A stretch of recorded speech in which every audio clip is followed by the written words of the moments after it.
रोजे का मकसद भूख और प्यास काटना नहीं है, ये कोई खुराक बचाओ मुहिम भी नहीं है, बल्कि फरमाया वशाहरुन युज़ादु फीहि रिज़्कुल मोमिन, ये महीना ऐसा है जिसमें मोमिन का रिज़्क बढ़ जाता है, उसका रिज़्क ज्यादा बढ़ जाता है। तो ये खर्चा कम नहीं होता, इसमें तो खर्चा ज्यादा होता है। तो ये इसलिए नहीं है, तो फिर मकसद क्या रोजे का? भूख और प्यास का मकसद क्या है? तो इरशाद फरमाया लअल्लकुम तत्तकून, इत्तिका का नूर तुम्हें नसीब हो, तकवे का नूर नसीब हो। और तकवा क्या है? मुहताज जिंदगी गुजारना, कोई अमल अल्लाह और उसके रसूल के बताए हुए अहकाम से हट कर ना हो, ये तकवा है। दुनिया में रहते हुए इस तरह जिंदगी गुजारी जाए कि दामन कहीं दागदार ना हो। रहो दुनिया में, तरके दुनिया का नाम दीन नहीं है, ये बाज़ेर में रखें। हमारा दीन तरके दुनिया का दर्स नहीं देता, लेकिन घर के दुनिया से भी बचने की तलकीन करो। तरके दुनिया भी ना करो और घर के दुनिया भी ना हो जाए। अब इसको हासिल कैसे किया जाए? अल्लाह ने कुरान में कहा कि मैं रोजे से तुम्हें तकवा दूंगा, नुस्खा हाथ में आ गया।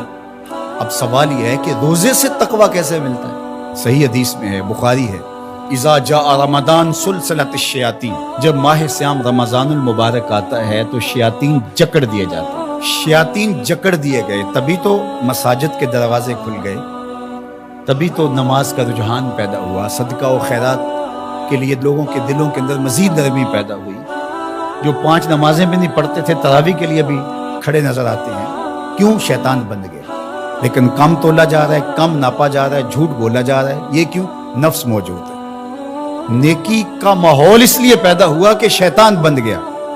बदी फिर भी मौजूद है इसलिए कि नफ्स मौजूद है। अब हमारा काम वैसे आसान हो गया कि पहले तन्हा जान को 2 दुश्मनों के मुकाबले में रहना था और जान लड़ नहीं पाती थी। अब दुश्मन एक हो गया, एक बंदा हुआ। अब सिर्फ जो है वो हमने लड़ना है नफ्स से, शैतान तो बंदा हुआ। अब नफ्स से कैसे लड़ेंगे? भूख से नफ्स पुजमुर्दा होता है, कमजोर होता है। मेरे और आपके आका मौला हुजूर खत्मुल मर्तबत सल्लल्लाहु अलैहि वसल्लम ने इरशाद फरमाया, या माशर शबाब मन इस्तताअ मिनकुमुल बाअ फलयतज़व्वज, ए जवानों के घरों, तुम में से जो निकाह करने की ताकत रखता है देर न करे। अगर माली इस्तात है, मुनासिब रिश्ता मिल गया है, तो देर काहे की? निकाह कर। और फरमाया इसलिए कि निकाह नजरों का भी मुहाफिज है और तुम्हारी पारसाई का भी मुहाफिज है। फ़इल्लम यस्तते, और अगर ताकत नहीं है, किसी वजह से निकाह नहीं हो पा रहा, फ़अलैकुम बिस्सौम, तो कसरत के साथ रोजे रखो। फ़इन्नहु लहू विजा, इसलिए कि रोजे क़ातिअ शहवात है, गुनाहों से बचाने का बेहतरीन जरिया है। तो भूख नफ्स की तहजीब का बेहतरीन जरिया है और ये रोजे से नसीब होता है। दूसरी चीज, हर वक्त बोलते जाना और बोलते ही रहना। जो कसरत के साथ बोलता है वो गलतियां भी कसरत के साथ करता है। खामोशी में निजात रखी गई है। क़यामत के दिन सबसे ज्यादा लोग जो पकड़े जाएंगे वो जुबान की वजह से पकड़े जाएंगे। हुजूर ने जुबान को पकड़ के कहा कि लोग इसकी वजह से पकड़े जाएंगे। इसलिए अपने लहजों को कंट्रोल कीजिए, अपनी जुबान को कंट्रोल कीजिए। ये तहजीब नफ्स का बेहतरीन जरिया है।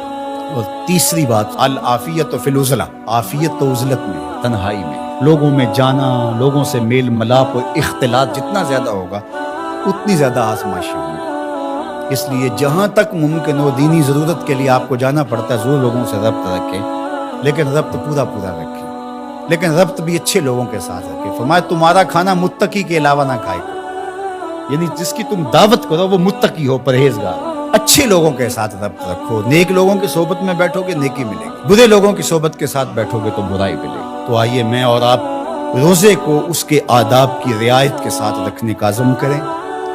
फरमाया कि मल्लम यदा कौल ज़ूर वल अमल बिही फलैसा लिल्लाहि हाजतुन फी अन यदा तामहु व शराबहु, जिसने झूठ और झूठे उमूर तर्क नहीं किए, उसके भूखे और प्यास से रहने की अल्लाह को कोई जरूरत नहीं है।